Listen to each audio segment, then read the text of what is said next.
शिव के तपस्या विफल न जाला, सफल होला बदरिया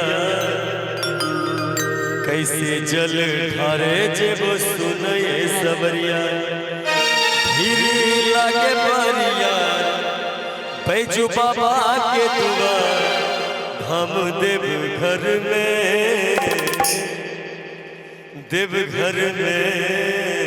कि हम के घुमादा भोले बाबा के नगरिया, के घुमादा भोले बाबा के नगरिया।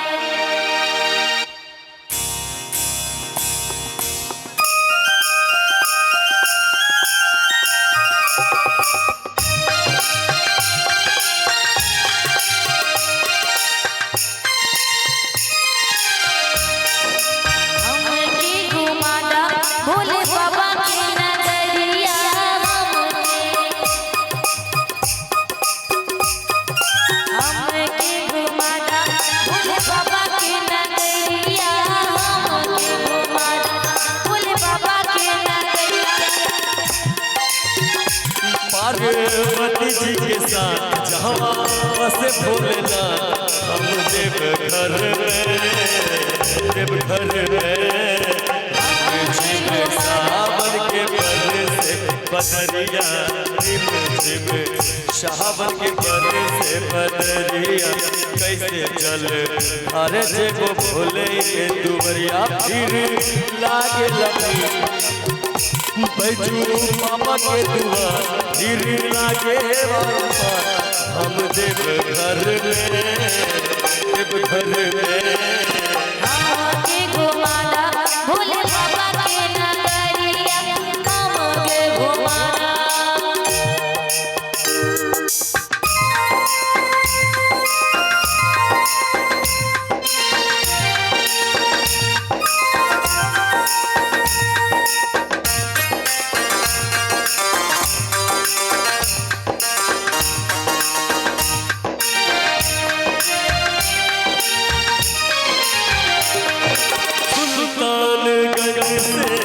गंगा जल भर के कांधे पे उठाई कमरिया,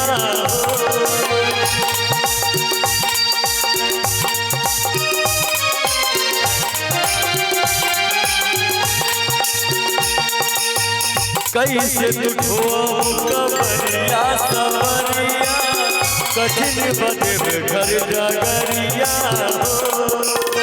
कठिन डगरिया हो जाई, कठिन डगरिया आसान हो जाई, जय शिव जी के नाम।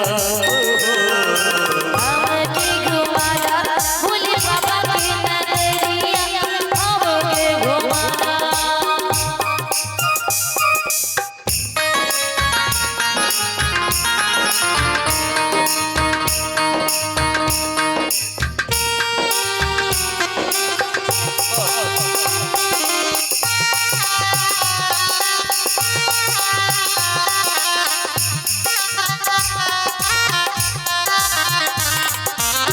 तेरे संग प्यार में नहीं छोड़ना, तेरे संग प्यार में नहीं छोड़ना।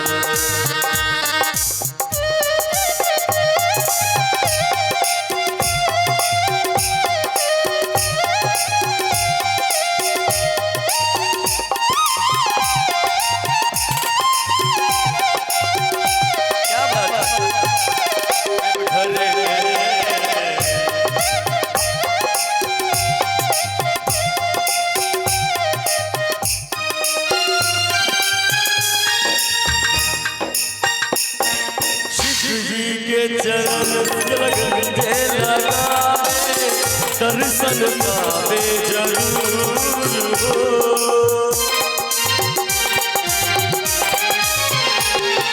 शिव दर्शन से तन और मन के सब दुख होला दूर हो।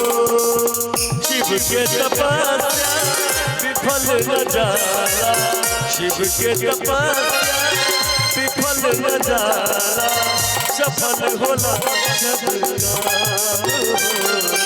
शिव महारानी भोलापुरी है नगरिया, शिव महारानी भोलापुरी है नगरिया। पार्वती जी के साथ जहाँ बसे भोलेनाथ, पार्वती जी के साथ जहाँ बसे भोलेनाथ, हम देवघर में हमके घुमाना भोले बाबा